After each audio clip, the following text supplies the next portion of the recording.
오늘 본문은 요한복음 1장입니다. 이 복음서는 4개가 있습니다. 4복음서가 있습니다. 그런데 왜 비슷한 복음서가 4개나 성경에 들어가 있을까? 아마 그런 의문을 품어본 적이 있었을 것입니다. 그런데 그것은 4복음서가 각각의 특징을 가지고 있기 때문에 그렇습니다. 예수님의 모든 측면을 한 복음서에 다 담을 수가 없는 것이죠. 그래서 각 복음서는 비슷하면서도 독특하게 예수님의 한 측면을 보다 더 부각시켜서 기록을 하고 있습니다. 그래서 예를 들면 마태복음은 다윗의 자손으로서 왕으로 오실 그리스도에 초점을 두어서 기록되어 있습니다. 그리고 마가복음은 하나님의 종이요 일꾼으로서 오신 그리스도에 초점을 두고 있고, 누가복음은 인성을 입으시고 인간으로 오신 그리스도에 초점을 두고 있습니다. 그리고 마지막 요한복음은 그리스도의 신성에 초점을 두고 있습니다. 예수 그리스도는 잠시 인간의 몸을 입으셨을 뿐 영원하신 하나님의 아들이시다. 거기에 초점을 두어서 이렇게 기록이 되고 있습니다. 이처럼 오늘 본문에 있는 요한복음은 다른 복음서에 비해서 예수 그리스도의 신성을 강조합니다. 예수님이 하나님이심을 강조합니다. 그래서 시작하면서부터 예수 그리스도의 신성을 선포함으로 시작을 하고 있습니다. 1절을 보면 태초에 말씀이 계시니라. 이 말씀이 하나님과 함께 계셨으니 이 말씀은 곧 하나님이시니라. 이렇게 선포를 하고 있습니다. 여기 말씀을 보면 태초에 말씀이 계시니라. 그렇게 말씀하는데 이 말씀은 14절을 보면 말씀이 육신이 되어 우리 가운데 거하시며 우리가 그의 영광을 보니 아버지의 독생자의 영광이요 은혜와 진리가 충만하더라. 그렇게 말씀을 하심으로 이 말씀이 예수 그리스도이심을 보여줍니다. 말씀이 육신이 되신 분, 그래서 우리 가운데 거하셨고, 그리고 아버지의 독생자의 영광. 그래서 이 말씀이 예수 그리스도이신 것을 보여줍니다. 그런데 1절을 보면 태초에 이 말씀이 계셨는데 이 말씀이 하나님과 함께 계셨으니 이 말씀은 곧 하나님이시니라. 그렇게 선포를 하고 있습니다. 그러니까 요한복음은 예수 그리스도가 태초부터 계셨고 하나님과 함께 계셨고 그리고 바로 하나님이시라. 그렇게 선언을 하면서 시작을 하고 있습니다. 1장 마지막 보면 이 말씀은 곧 하나님이시니라. 예수 그리스도는 하나님이시다. 태초부터 계신 분이시다. 이렇게 선포함으로 요한복음을 시작을 하고 있습니다. 그만큼 예수님의 신성을 강조하고 있습니다. 이 태초부터 계셨다. 태초에 계셨다. 이 태초에 계셨다는 것은 영원하신 분이심을 말하는 것이죠. 신적인 존재시라는 것입니다. 요한복음 17장 5절에서도 예수님은 기도하시기를 아버지여 창세 전에 내가 아버지와 함께 가졌던 영화로서 지금도 아버지와 함께 나를 영화롭게 하옵소서. 그렇게 기도하십니다.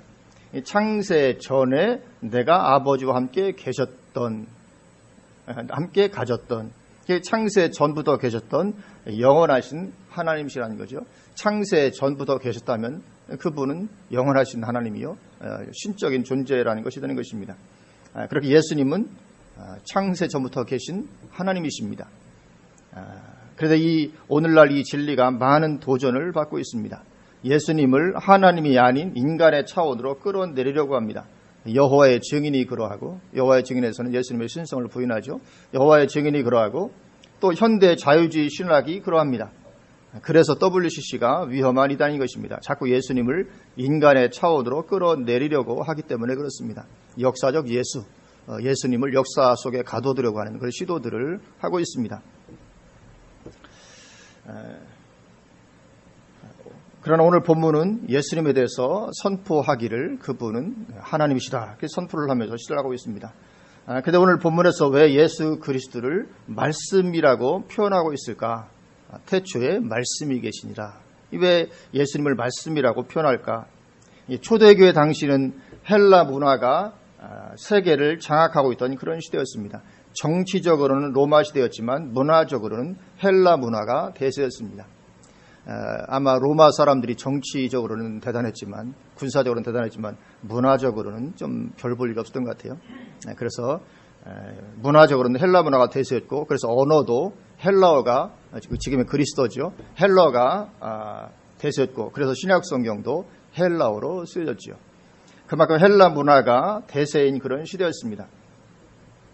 그리고 당시 헬라 세계의 사람들은 하나님을 믿지 않는 무신론자들이었죠. 그들은 이 우주와 우주의 역사 속에는 보편적으로 내재하는 어떤 법칙 내지는 원리가 있다고 생각을 했습니다. 이 우주, 그리고 우주가 흘러가는 역사가 있죠. 그리고 우주와 이 우주가 흘러가는 그 역사 속에는 어떤 보편적인 원리, 보편적인 법칙이 존재하고 있다. 그렇게 생각을 했고, 그 보편적인 법칙 내지는 원리를 말씀, 헬라어로는 로고스, 그죠? 로고스라고 그들이 칭했습니다. 오늘 1절의 이 말씀이 원어로는, 성경 원어로는 로고스 그렇게 되어 있습니다. 태초에 로고스가 계시니라 그렇게 되어 있습니다. 이 헬라 사람들이 그 어떤 우주와 우주 역사에 존재하는 보편적 어떤 원리들을 그래 로고스라고 불렀는데, 그래서 그 로고스로 인해서 우주 만물이 생겨나고 유지되고 있다고 생각을 했습니다. 그리고 요한복음은 헬라 세계에서의 그 로고스 개념을 차용한 것이죠. 가져온 것입니다. 맞다. 그 로고스라는 것이 태초에 있었다. 그런데 그 로고스는 단순한 법칙이나 원리가 아니라 바로 하나님이시다. 그것을 말씀하고 있습니다. 당시에 사람들이 이해하고 있던 그 로고스 개념을 가지고 와서 그 로고스라는 게 태초에부터 있었는데 그냥 단순 어떤 보편적인 원리에 그치는 것이 아니고 그 로고스가 바로 하나님이시다. 그것을 말씀을 하고 있는 것입니다. 그 로고스가 바로 예수님이다 이런 거죠. 그것이 요한복음 1장 1절입니다. 태초에 로고스가 계셨다. 그리고 이 로고스가 하나님과 함께 계셨으니 이 로고스는 곧 하나님이시니라. 그렇게 말씀을 하고 있습니다. 그리고 그 로고스이신 하나님이 바로 14절에서는 예수 그리스도시다. 그렇게 말씀을 하고 있는 것입니다. 그렇게 창조의 동인을 설명하고 예수 그리스도의 하나님 되심을 선포하는 것입니다. 그분은 하나님이시라는 거죠. 하나님이시면서 또 하나님과 함께 계셨다고 말씀하고 있습니다. 신비로운 거죠. 2절 보면 그가 태초에 하나님과 함께 계셨고, 1절은 곧 하나님이시니라 말씀하셨는데 2절 또 태초에 하나님과 함께 계시다. 일반 세상적으로는 이해할 수 없는 표현이죠. 하나님이시면서 또 하나님과 함께 계시다. 이런 표현을 쓰고 있습니다. 이 삼위일체를 말하는 거죠. 삼위일체. 우리의 인간의 이성으로 완전하게 이해할 수 없는 삼위일체입니다. 하나님이시면서 동시에 또 하나님과 함께 계신, 여기 그러니까 두 번째 하나님은 성부 하나님을 가리키는 거죠. 성부 하나님과 함께 계신, 물론 성부 하나님뿐만 아니라 삼위일체 하나님, 성부 하나님, 성령 하나님, 그 하나님을 가리키는 다 이렇게 함께 계시던 것입니다. 그렇게 로고스는 첫째로는 우주의 법칙, 원리의 뜻 이런 의미로 사용이 되었고, 또 두 번째로는 글자 그대로 언어, 말씀의 뜻으로도 많이 사용되었습니다. 그래서 이 신약 성경에 이 로고스라는 단어가 많이 나오는데 어느 부분들에서는 글자 그대로 말씀, 어떤 언어 그런 의미로도 사용이 되고 있습니다. 그래서 오늘 본문에서 예수님을 말씀으로 묘사하고 있는 것은 한편으로는 예수님께서 말씀의 전달자이심도 담고 있는 표현입니다. 예수님이 글자 그대로 말씀이신 거죠. 말씀이시고 말씀을 전하시는 분이고 말씀을 주시는 그런 분이심을 내포를 하고 있습니다. 그래서 예수님은 하나님과 하나님의 말씀을 전해주시는 분이십니다. 하나님을 전해주시고 하나님 말씀을 전해주시는 분이십니다. 그래서 좀 내려가서 18절 보면 18절에도 본래 하나님을 본 사람이 없으되 아버지 품속에 있는 독생하신 하나님이 나타내셨느니라. 그렇게 말씀하고 있죠. 예수 그리스도께서 하나님을 드러내셨다, 계시하셨다, 하나님 우리에게 말씀해 주셨다, 그런 의미죠. 그래도 히브리서 1장을 보면 1장 1절 2절 보면 옛적의 선지자들을 통하여 여러 부분과 여러 모양으로 우리 조상들에게 말씀하신 하나님이 이 모든 날 마지막에는 아들을 통하여 우리에게 말씀하셨으니, 그렇게 말씀합니다. 아들을 통하여 말씀하셨다. 그러니까 예수님은 말씀이시고 또 말씀을 전달해 주시는 분이십니다. 또 요한복음 6장 63절을 주님께서 말씀하시기를 살리는 것은 영이니 육은 무익하니라. 내가 너희에게 이른 말은 영이요 생명이라. 그렇게 말씀하십니다. 예수님은 우리에게 말씀을 주시는 분이신데 예수님이 주신 말씀은 영이고 생명이다. 굉장한 무게감이 있는 예수님의 말씀은 이런 정도의 무게감을 가지고 있습니다. 명령이고 그리고 뭐죠? 생명이라. 예수님 말씀이 그런 정도의 무게감이 있습니다. 이처럼 예수님은 말씀 자체이시고 진리의 말씀을 전해 주시는 분이십니다. 그렇기 때문에 우리가 말씀을 붙잡고 그 속으로 들어가는 것이 축복이 되는 것입니다. 말씀이 축복입니다. 반면에 말씀을 버리는 것이 재앙이 되는 것입니다. 왜 그렇습니까? 예수님이 말씀이시고 말씀을 전해주시는 분이 예수님이십니다. 그렇기 때문에 이 말씀이 우리에게 얼마나 큰 축복이 되는 것인지 모릅니다. 말씀은 우리를 억압하는 것이 아니고 말씀은 단지 우리를 그냥 규제하는 것이 아니고 말씀이 우리의 생명이요 축복입니다. 내가 너희에게 이른 말은 영이요 생명이라. 말씀이 생명입니다. 말씀이 축복입니다. 말씀 속으로 들어가는 것이 우리 삶의 놀라운 축복인 것이고 말씀을 버리는 것이 재앙이 되게 되는 것입니다. 3절은 그분이 만물을 지으셨음을 말씀하죠. 3절 만물이 그로 말미암아 지은 바 되었으니 지은 것이 하나도 그가 없이는 된 것이 없느니라. 여기 그는 무엇입니까? 여기 그는 말씀이죠. 1절 2절 말씀 보면 말씀. 그러니까 만물이 말씀으로 말미암아 지은 바 되었다. 그렇게 말씀을 하고 있습니다. 만물이 어떻게 지은 받았습니까? 말씀으로 말미암아 지은 받았습니다. 이 창세기에도 보면 하나님이 말씀으로 만물을 지으시죠. 빛이 있으라 하시니 빛이 있습니다. 그리고 물과 물은 나뉘라. 궁창을 사이에 두고 궁창 아래 물과 궁창 위의 물로 나뉘라. 말씀하시니 그대로 됩니다. 또 천하의 물은 한 곳으로 모이고 묻이 드러나라. 그렇게 바다를 창조하시는 것도 말씀으로 그렇게 창조를 하십니다. 또 시편 33편도 보면 시편 33편 6절에 여호와의 말씀으로 하늘이 지음이 되었으며 그 만상을 그의 입 기운으로 이루었도다. 그렇게 말씀하고 있습니다. 또 9절에도 그가 말씀하심에 이루어졌으며 명령하심에 견고히 있었도다. 하나님은 말씀으로 이 우주 만물을 창조하십니다. 그리고 그 말씀은 곧 예수 그리스도시다고 말씀하는 거죠. 그러니까 예수님이 창조자가 되십니다.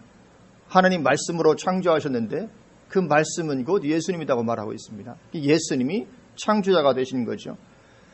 잠언 8장 30절에서도 말씀하기를 내가 그 곁에 있어서 창조자가 되어 날마다 그의 기뻐하신 바가 되었으며 항상 그 앞에서 즐거워하였으며 그렇게 말씀하고 있습니다. 예수 그리스도께서 하나님 곁에 계시면서 창조자가 되셨다는 거죠. 말씀이신 예수 그리스도께서 우주 만물을 지으신 것입니다.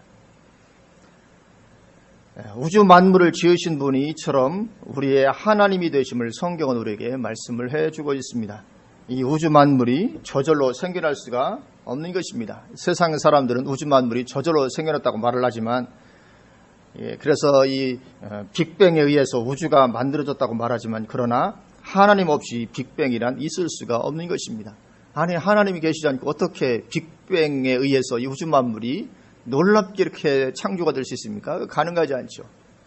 빅뱅의 이론에 의하면 창세 전에 한 점, 질량 무한대의 한 점이 있었는데 그것이 큰 폭발을 해서 현재 우주가 되었다고 말하는 것인데 하나님 없이 그런 일이 저절로 일어나서 저절로 생기다. 이건 가능하지 않은 것입니다.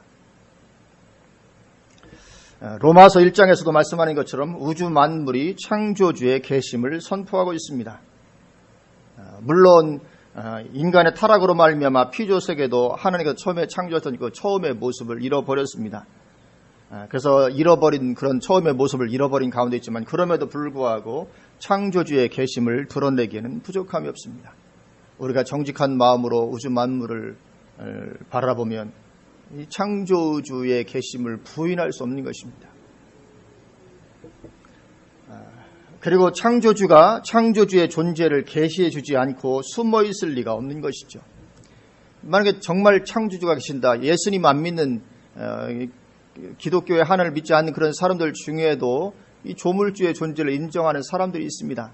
그러나 그들은 인정하면서도 조물주는 우주 만물을 지어놓고 숨어버리셨다 이렇게 이제 이야기를 하는 것이거든요. 그러나 우주 만물을 창조하신 창조주가 창조주의 존재를 계시하지 않고 숨어 있을 리가 없는 거죠. 그 창조주께서 자신을 드러내고 계시해 주신 창조주의 말씀이 바로 성경인 것입니다. 그래서 성경이 진리의 말씀인 것입니다. 그래서 성경이 축복인 것입니다.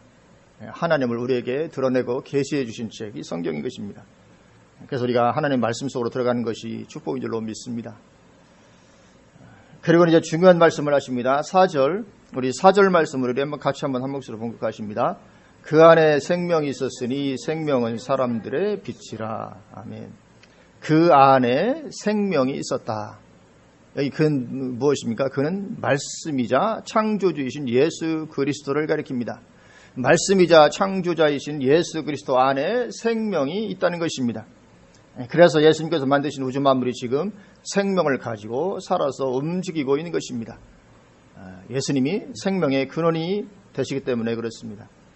그리고 그럴 뿐만 아니라 예수님 안에 있는 그 생명은 사람들의 빛이라고 말씀하고 있습니다. 예수님 안에 생명이 있었는데 이 생명은 사람들의 빛이라.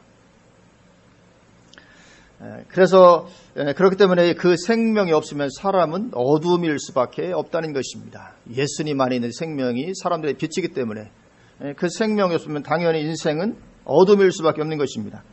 그래서 마태복음 6장 23절에서도 그러므로 내게 있는 빛이 어두우면 그 어둠이 얼마나 더하겠느냐 그렇게 말씀을 하고 있습니다. 그렇게 어둡게 되어버리고 마는 것입니다. 예수 그리스도 없는 인생은 본질적으로 어둠입니다. 선악과 사건 이후에 인생은 하나님을 떠났죠. 그 결과 어둠이 되었습니다. 그래서 인생이 어둠인데 그 어둠이 그 인생이 그 어둠을 벗어나려면 사람들의 빛이신 예수 그리스도께서 그 안에 들어가시는 그것밖에는 없는 것입니다. 그래서 예수님이 우리 안에 들어오셔야 우리 안에 빛이 있게 되고 우리가 어두움에서 벗어나게 되는 것입니다.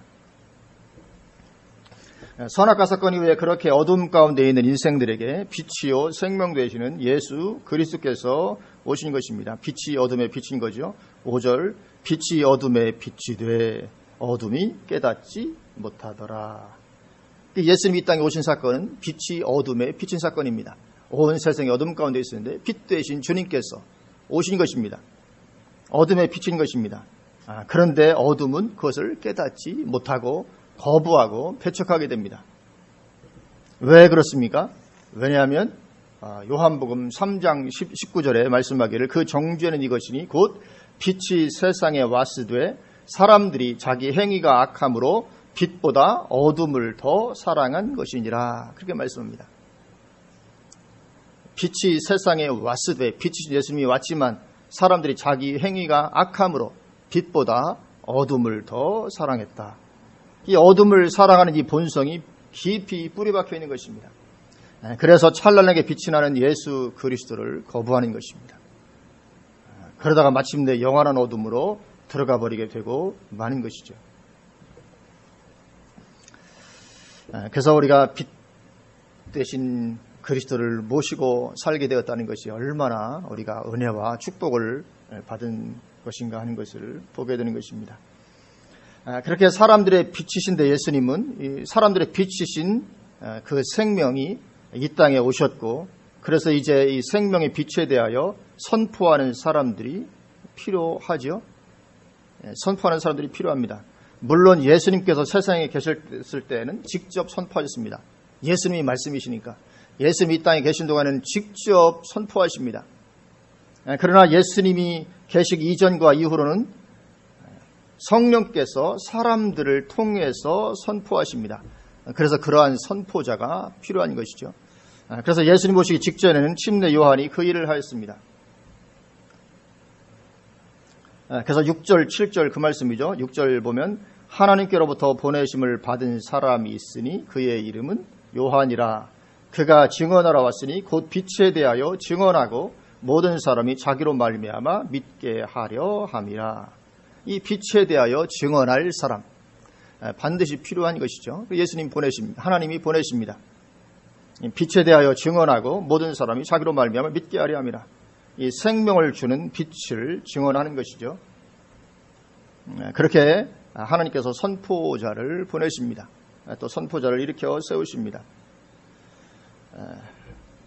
그런데 빛이라고 해서 다 같은 빛은 아닌 것임을 또 말씀을 합니다. 9절을 보면 참빛 곧 세상에 와서 각 사람에게 비추는 빛이 있었나니 그렇게 말씀합니다. 예수님은 사람들의 빛이고 빛일 뿐만 아니라 참빛이다. 참빛. 그러니까 가짜 빛, 거짓된 빛도 있다는 것이죠. 예수님이 참빛이라고 말씀하니까 다른 종류의 빛도 거짓된 빛도 있다는 것이죠. 그리고 그래서 고린도후서 11장 4절은 말씀하기를 이것은 이상한 일이 아니니라 사탄도 자기를 광명의 천사로 가장하나니 그렇게 말씀을 하고 있습니다. 사탄도 자기를 빛으로 가장한다. 광명의 천사, 빛된 존재로 그렇게 가장을 합니다. 그래서 이 가짜 빛에 속아서 미혹되고 있는 사람이 무수히 많이 있는 것입니다. 그러나 우리는 참된 빛을 증언하는 그 증언을 믿고 예수님을 믿게 된 그런 사람들입니다. 우리가 참된 빛을 증언하는 증언을 믿고 예수님을 받아들이게 되면 하나님의 자녀가 되게 된다고 성경이 말씀을 합니다. 우리 12절 우리 다 같이 한번 한 목소리로 봉독하십니다. 영접하는 자 곧 그 이름을 믿는 자들에게는 하나님의 자녀가 되는 권세를 주셨으니 아멘. 이제 우리가 그 빛을 증언하는 말씀을 듣고 그 빛을 이제 우리가 마음에 우리 받아들이게 되면 우리는 하나님의 자녀가 되게 되고 그래서 이제 이 하나님의 자녀는 빛의 자녀죠. 하나님의 자녀는 빛의 자녀요. 그래서 어두움과는 결별하게 되는 것입니다. 그래서 에베소 5장 8절에서도 너희가 전에는 어둠이더니 이제는 주 안에서 빛이라 그렇게 말씀을 하고 있습니다. 너희가 전에는 어둠이더니 이제는 주 안에서 빛이라. 영원한 빛 가운데서 영원토록 살아가는 영생을 얻게 된 것입니다. 천국의 찬란한 빛 가운데 영원토록 사는 이런 놀라운 축복을 받게 되는 것입니다. 그래서 우리가 이 믿음에서 흔들리지 아니하고 견고히 있어서 평생을 줄기차게 달려가는 것인 줄로 믿습니다. 오늘 성경이 누누이 말씀합니다. 예수님은 창조주이시고 지금도 살아계신 하나님이시다. 그분 우리 안에 들어오시고 우리가 생명의 빛을 얻게 되고 그러면 우리는 빛의 자녀로서 영원토록 사는 천국의 영생을 누리게 된다. 이 말씀을 하고 있습니다. 그래서 우리는 흔들림 없이 우리가 그리스도를 향해서 줄기차게 우리의 평생의 삶을 달려나가는 것인 줄로 믿습니다. 흔들리면 안 될 줄로 믿습니다. 베드로가 말했던 것처럼 다시 돌아가게 되어서는 안 되는 거죠. 베드로후서 2장을 보면 베드로후서 2장 20절부터 보면 만일 그들이 우리 주 되신 구주 예수 그리스도를 알므로 세상의 더러움을 피한 후에 다시 그 중에 얽매이고 지면 그 나중 형편이 처음보다 더 심하리니 의의 도를 안 후에 받은 거룩한 명령을 저버리는 것보다 알지 못하는 것이 도리어 그들에게 나으니라.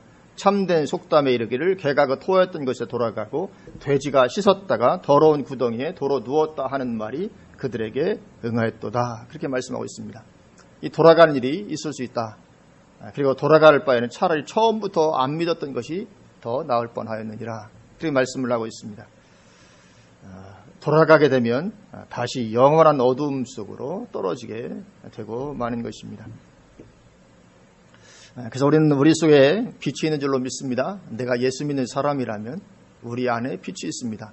너희는 세상의 빛이라 그렇게 말씀하십니다. 왜요? 우리 안에 빛이 있기 때문에 그렇습니다. 내가 예수님 믿고 하나님의 자녀가 되었으면 우리 안에 빛이 있습니다.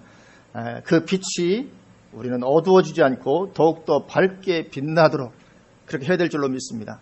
말하자면 이 산상수훈에서 말씀하신 것처럼 우리의 빛이 등경 위에 있는 등불처럼 온 동네에 비추어지도록 주님은 원하신 것일 것입니다. 우리의 속에 있는 빛이 감춰지지 아니하고 등경 위에 있는 등불처럼 그렇게 온 사람들에게 비추어지기를 하나님 원하십니다. 그래서 우리가 은혜에 충만하고 성령 충만한 신앙생활을 함으로 말미암아 우리 속에 있는 빛이 온 동네에 비추어지는 이런 축복된 삶을 우리가 주님 오시는 그날까지 살고 누려야 될 줄로 믿습니다. 그런 은혜 충만하시기를 주님의 이름으로 축원을 드립니다. 아멘.